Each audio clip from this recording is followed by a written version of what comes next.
আসসালামু আলাইকুম এভরিওয়ান। আজকে আপনাদের সাথে আমি শেয়ার করব আমার এই বাইকটা নিয়ে। যেহেতু আমি দীর্ঘ 4 মাস, এখনও 4 মাস কমপ্লিট হয় নাই, তবে 4 মাসের মতোই হবে আমি গাড়িটা চালাচ্ছি। অলমোস্ট আমার গাড়ির মিটার আছে এখানে 3000 কিলো। বাট আমি গাড়িটা আরও বেশি চালাইছি, সেটা আমি কথাটা পরে আসতেছি। কেন আমার মিটারটা কমে গেল বা 3000-এ আছে আমি বেশি চালানোর পরও, সেটা আপনাদেরকে বলবো। তার আগে একটু মনোযোগ দিয়ে শুনবেন, যেহেতু আপনারা আপনাদের কষ্ট অর্জিত টাকা, হয়তো কেউ নিজের ইনকাম অথবা কেউ বাবার টাকায়ও কিনতেছেন, কিন্তু দিন শেষে অবশ্যই আপনাদের ভালো মন্দ আসলে জেনে একটা গাড়ি কেনাটাই আমি মনে করি যে উচিত। আমি আপনাদেরকে যেটা বলবো সেটা টোটালি অথেন্টিক কথা বলবো। আমি এখানে কোনো ফলস কোনো বিষয় আপনাদেরকে বলবো না, যেহেতু এটা আমার ব্যক্তিগত বিষয়। আমি গাড়িটা দীর্ঘদিন চালাচ্ছি, এই গাড়িটার আমার কি অভিজ্ঞতা হইল বা আমি কি পাইলাম, এটাই আপনাদেরকে আমি শেয়ার করব। পুরো ভিডিওটা আপনি একটু শোনেন, আশা করি আপনাদের কাজে লাগবে। ফার্স্ট অফ অল, আমি আমার যে আগের যে গাড়িটা ছিল সেটাও বাজাজেরই পালসার 150। এই গাড়িটা আমি মোটামুটি 5 বছর চালাইছি। অলমোস্ট 53,000 বা 54,000 এরকমই আমার গাড়ির মানে চালানো হয়েছিল। তো আমি সত্য কথা বলতে আমি খুবই ভালো রেসপন্স পাইছি, এবং যখন আমি গাড়িটা সেল করি তখন আমার গাড়ির কন্ডিশনটা খুবই ভালো ছিল। তো যাই হোক, পরবর্তীতে আমার মনে হইলো যে আসলে আমার গাড়িটা চেঞ্জ করা দরকার, যেহেতু অনেক দিন চালাচ্ছি। আর বাইক তো মূলত একটা শখের জিনিস। তো মনে হইলো যে না, আমি তো দীর্ঘদিন চালাইছি, তাহলে আমার একটা এখন বাইক নেওয়া দরকার। দেন আমি বাইকটা বিক্রি করি। বিক্রি করার পরে আমি আসলে অনেক কনফিউজ হয়েছিলাম কোন বাইকটা নিব। তো ওভারঅল আমি যত মানুষের কাছেই জিজ্ঞেস করছি, যাদের সাথে কথা বলছি, অলমোস্ট ম্যাক্সিমাম মানুষ আমাকে ইয়ামাহা অথবা সুজুকি, এই দুইটা গাড়ি আমাকে প্রেফার করছে। তো সুজুকির যে বিষয়টা ছিল যে গাড়িটা আমার কাছে পার্সোনালি ওইভাবে ভালো লাগে না, যেহেতু গাড়িটা কমন হয়ে গেছে। আর গাড়িটা এমনি তো আমার মানে লুকিংটা যে খুব অ্যাগ্রেসিভ তা না, বাট আমার কাছে ওইভাবে পছন্দ হয় না। গাড়িটা ওয়েট কম। আমি যখন গাড়ি কিনবো আমি ট্রায়ালও দিছি। আর ইয়ামাহার বিষয়টা যেটা হয়েছিল যে ইয়ামাহার, আমি আসলে কোনো গাড়িকে খারাপ বলবো না, ইয়ামাহা ডেফিনেটলি ভালো গাড়ি, কিন্তু ওই গাড়িটা আমার কাছে টাঙ্কিটা মানে আমার পছন্দ না। টাঙ্কিটা অনেক বড় মনে হয়। আর যেহেতু আমি আসলে দূরে কোথাও ওইভাবে যাই না, আমার ম্যাক্সিমাম পারপাস হচ্ছে আমার জব রিলেটেড, এবং মাঝে মাঝে আমার ফ্যামিলি, আমার বাচ্চা, তাদেরকেও উঠাতে হয় এবং তাদের নিয়ে কোথাও না কোথাও যেতে হয়। সব কিছু চিন্তা করে আমার মনে হলো যে না, ওইটা আমার জন্য ভালো হবে না। বাট ওইটার জন্য আমাকে অনেকেই প্রেফার করছে যে ভাই তুমি ইয়ামাহা নাও, যেহেতু জাপানি ব্র্যান্ড অনেক ভালো চলবে। বাট আমি ফাইনালি যখন আমি যে গাড়িটা এখন বর্তমান চালাচ্ছি, পালসার N160 ইউএসডি ভার্সন, যেটা একদম প্রিমিয়াম সেগমেন্টের গাড়ি।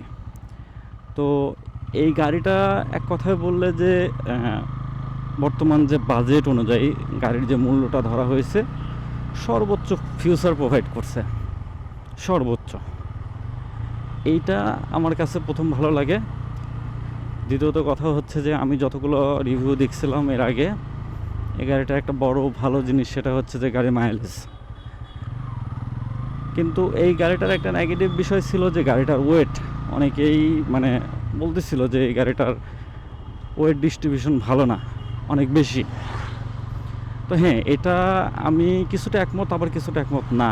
এই জন্য না, আসলে এই গাড়িটা সবার জন্য না। যারা মোটামুটি 5 ফিট 5 ইঞ্চির মতো বা তার কম, এদের জন্য এই গাড়িটা আসলেই তাদের জন্য না। কারণ যেহেতু এই গাড়িটার ওয়েট বেশি, আপনি যদি গাড়িটা কন্ট্রোলিং ঠিক মতো না করতে পারেন, তাহলে আপনাকে এটা ভোগাবে।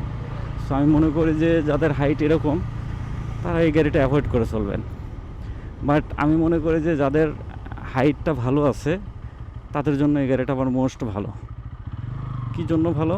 কারণ আমি এই গাড়িটা দীর্ঘদিন চালাচ্ছি। এই গাড়িটার বিশেষ করে কন্ট্রোলিং আমার এত ভালো লাগছে। আমি এখন পর্যন্ত আমার 4 মাসের গাড়ির বয়স, আমি কখনোই কোনো হ্যাসেলে পড়ি নাই। যেটা সমস্যা, টুকিটাকি সমস্যা আছে, সেটা হচ্ছে যে আমার লুকিং গ্লাসটা এইটা একটু বড়। এই জন্য দেখা যায় যে বিশেষ করে জ্যাম বা শহরের ভিতরে থাকলে তখন একটু একটু কষ্ট হয়। বাট আমার প্রথম দিকে সমস্যা হয়েছে, এখন আর ওইটা সমস্যা মনে হয় না। কিন্তু মজার বিষয়, এই গাড়িটা নেওয়ার পরে আমার একটা তিক্ত অভিজ্ঞতা হয়েছে, সেটাই আপনাদের সাথে শেয়ার করার জন্য মূলত কথা বলা। এই গাড়িটা ফার্স্টে আমি যেদিন নেই, আমি পাবনা থেকে আমার গাড়িটা উঠানো, যেহেতু আমার ডিস্ট্রিক্ট পাবনা, আমি পাবনা থেকে গাড়িটা নেই। তো গাড়িটা নেওয়ার সময় শোরুমে একটা গাড়ি ছিল, আমি জানি না ওদের ভিতরে আর স্টকে মাল ছিল কিনা জানি না, বাট ওরা বলতেছিল যে ভাই একটা গাড়ি আছে, আপনি চাইলে এটা নিতে পারেন। তো যাই হোক, আমি যেহেতু কয়েকবার আসছি, আমি দেখছি গাড়িটা, আমার গাড়িটা পছন্দ ছিল, তো আমি গাড়িটা নিলাম। ওই দিন যখন গাড়িটা মানে সব কিছু মানে ঠিক করে দিয়ে, মানে রেডি করে বের করে দিবে, তো তখন একটা প্রবলেম ফেস হয়। প্রবলেমটা কি, যে এবিএস কোনো কাজ করতেছে না। এবিএস কাজ করলে মূলত আমাদের যে সিগন্যালটা আছে এবিএসের, এটা বন্ধ হয়ে যায়।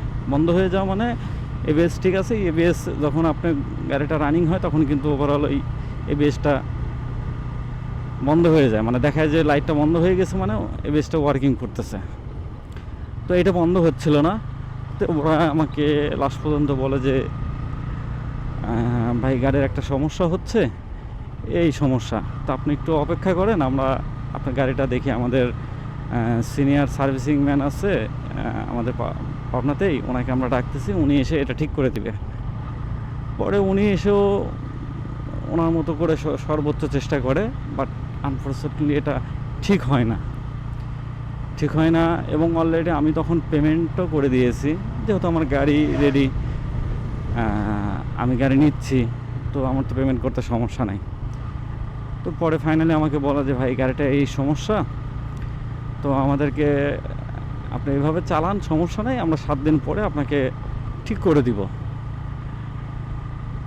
তো আমি তাদের কথা মতো আমি কোনো করি নাই, যে ঠিক আছে তাহলে আপনারা আমাকে দেন, আমি যেহেতু নন এবিএস চালা অভ্যস্ত, আমার খুব একটা সমস্যা হবে না। তো ওরা তখন বলে দিছিল যে গাড়ির মডিউলের সমস্যা। তো এই মডিউলটার দাম কত তখন আমি জানি না, তো আমি ভাবলাম যে হয়তো কোনো পার্টসে ত্রুটি থাকতেই পারে। তা আমি যাই হোক, আমি গাড়িটা নিয়ে চলে যাই। তো 7 দিন 10 দিন এভাবে চলে যেতে যেতে 15 দিন চলে গেল। আমি মাঝে মাঝে ওদেরকে নক দিতাম, তোরা আমাকে ফাইনালি 15 দিন বা 20 দিন এরকম হবে, এর মধ্যে আমাকে বলে যে ভাই আপনার মডিউল আসছে, আপনার আসেন। তো গেলাম, তো যাওয়ার পরে আমি ভাষা দেখে অবাক, মানে অলমোস্ট 55,000, মানে 55,000 টাকা একটা মডিউলের দাম। তো যাই হোক, তারা মডিউলটা চেঞ্জ করার পরেও গাড়িটা ঠিক করতে পারে না। আবার সেই সিনিয়র মেকারকে ডাকে, সেও এসে অনেক চেষ্টা করে, বাট এটা আর কাজ করে না। ওই অবস্থাতেই আমার আবার ফেরত যেতে হয়। তো এভাবে মোটামুটি আমি প্রায় 1.5 মাসের মতো ভুগছি। আমি আসলে শোরুমকে দোষ দিব না, কারণ তারা যথেষ্ট আন্তরিক ছিল। আমি যখন ফোন দিছি তখনই তারা ফোন রিসিভ করছে, তারা আমাকে আশ্বস্ত করছে যে ভাই আপনার গাড়ি ঠিক করে দেবো আমরা, আমাদের যা করা লাগে যে কোনো ইয়েতে আমি আপনাদের গাড়ি ঠিক করে দেবো, আপনার গাড়ি আপনি টেনশন করেন না। ফাইনালি ঢাকা থেকে আবার হচ্ছে মানে সিনিয়র মেকানিক পাঠায় একদম হেড অফিস থেকে। উনি এসে আমার গাড়িটা দেখার পরে উনি যখন ফাইন্ড আউট করে, তখন আমি দেখি যে আমার গাড়ির একটা না 3টা সমস্যা, মানে আমি নিজেও জানি না। আমার মিটারের প্রবলেম, আমার মডিউলের প্রবলেম, আমার ইসিউর প্রবলেম। তো তখন ওই ভাইটা খুবই আন্তরিক ছিল, উনি তখন নতুন গাড়ি ঢুকছিল, তো উনি অন্য গাড়ির থেকে সব কিছু খোলার পরে ওইটা আবার মনে করেন আমার গাড়িতে লাগাই দেয় এবং আমার মিটার থেকে শুরু করে মডিউল, ইসিইউ এগুলো সব চেঞ্জ করে দেয়। তো এটা ছিল আমার মানে একটা বড় ধরনের একটা মানে অভিজ্ঞতা যে আমি এত টাকা দিয়ে গাড়ি কিনছি, আমি মানে অনেক দিন যাবৎ আমি সাফার হয়েছি, এটা আমার কাছে খারাপ লাগছে। বাট অনেকেই বলে যে বাজাজ তাদের সার্ভিসিং পয়েন্ট বা তাদের সার্ভিসিং ম্যান যারা থাকে তারা খুব একটা ভালো হয় না বা তাদের ভালো সার্ভিস দেয় না। ভাই এটা আমার ক্ষেত্রে টোটালি উল্টা হয়েছে। তারা সর্বোচ্চ চেষ্টা করছে এবং তারা খুবই আন্তরিকতা দেখাইছে। এখন হয়তো অনেকে বলতে পারেন যে ভাই দালালি করতেছেন। ভাই আমি আমার নিজের খাই নিজের পড়ি, কারো দালালি করার টাইম আমার নাই, আর কেউ আমাকে 2 টাকা দেবেও না যে আমার এটার জন্য আমাকে দালালি করতে হবে। জাস্ট আমার ওপিনিয়নটা আমি আপনাদেরকে শেয়ার করলাম। এখন আসি যে এই গাড়িটা আমি আসলে এতদিন চালাইলাম, আমি গাড়িটার থেকে কী পাইলাম। সত্য কথা বলতে ওই সমস্যাটা ব্যতীত যদি আমি গাড়িটার কথা চিন্তা করি, গাড়িটা নিয়ে আমি পুরোপুরি স্যাটিসফাই। আলহামদুলিল্লাহ, আমি গাড়ির কন্ট্রোলিং থেকে শুরু করে মানে আমি কোথাও কোনো জায়গায় আমি কোনোভাবে হ্যাসেল হই নাই এবং খুবই স্মুথলি চলতেছে। আমার গাড়ির মাইলেজও ভালো দিচ্ছে।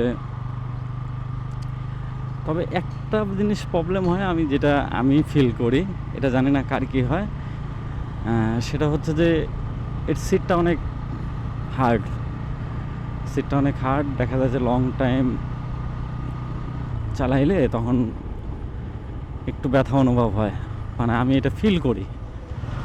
ওভারঅল গাড়ি আমি মনে করি যে খুবই ভালো। তো এই কারণেই আমি আপনাদেরকে বলছিলাম যে আমি লাস্টের দিকে একটা কথা বলবো যে আমার মাইলেজ মানে আমার মিটারের যে এখন যে কিলোমিটার দেখাচ্ছে, আমি 3000 প্লাস 3013 কিলো আমি এই মুহূর্তে যখন কথা বলতেছি। আসলে এটা হওয়ার কথা ছিল মিনিমাম 4500 কিলো। তো এখানে যেটা হয়েছে যে আমার মিটারটা চেঞ্জ করার কারণে তখন আমি অলমোস্ট 1400 সামথিং মনে আমি গাড়ি চালাইছিলাম। তো সেই অবস্থাতে আমার মিটার চেঞ্জ হয়, যে কারণে আমার মিটার রিডিংটা কম আছে। বাট অন্য কোনো ইস্যু না, বা আমি কোনো টেম্পারিংও করি নাই, এটা হচ্ছে বিষয়। তো যারাই গাড়ি নেবেন আমি মনে করি যে এই বিষয়গুলো খুবই মানে কেয়ারফুলিভাবে নেবেন। আশা করি সব গাড়িতে এরকম সমস্যা নাই, হয়তো 1-2টাতে এরকম প্রবলেম আছে। তবে গাড়ি কিনলে অবশ্যই দেখে কিনবেন। আর এই গাড়ি কিনে আপনার আসলে কখনোই ঠকবেন না আমি মনে করি, যদি আপনার হাইট ভালো থাকে এবং আপনি ঠিকমতো যদি গাড়িটাকে মানে লাগল পান, মানে ধরতে পারেন গাড়িটাকে, মানে ব্যালেন্স ঠিক রাখার মতো যদি ক্যাপাবিলিটি আপনার থাকে হাইট অনুযায়ী, তাহলে এই গাড়িটা আমি আপনাকে অবশ্যই বলবো যে অন্য গাড়ির থেকে এই গাড়িটা ভালো। যেহেতু ডুয়েল চ্যানেল এবিএস, গাড়িটার ব্রেকিং অনেক স্মুথ। তো এটা আমার সবচেয়ে বেশি ভালো লাগে যে আমি যে কোনো পরিস্থিতিতে আমি কয়েকটা বার আমি ভালো ইয়েতে সমস্যায় পড়ছি।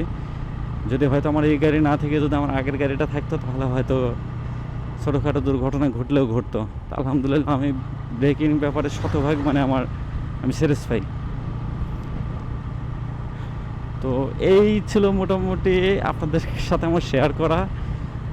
যদি আমার ভিডিওটা দেখে আপনাদের যদি উপকৃত মনে হয়, যে হয়তো ভিডিওটা দেখে আমার ভালো লাগছে বা আমার কথাগুলো যদি আপনাদের বিশ্বাস হয়, তাহলে অবশ্যই নিতে পারেন। আর এই হচ্ছে আপনাদের সাথে আমার কথা বলা, হয়তো অন্য কোনো ভিডিওতে আবার আপনাদের সামনে আসব। তো আমার জন্য দোয়া রাখবেন, আপনাদের জন্য দোয়া থাকলো। ভালো থাকবেন। আসসালামু আলাইকুম।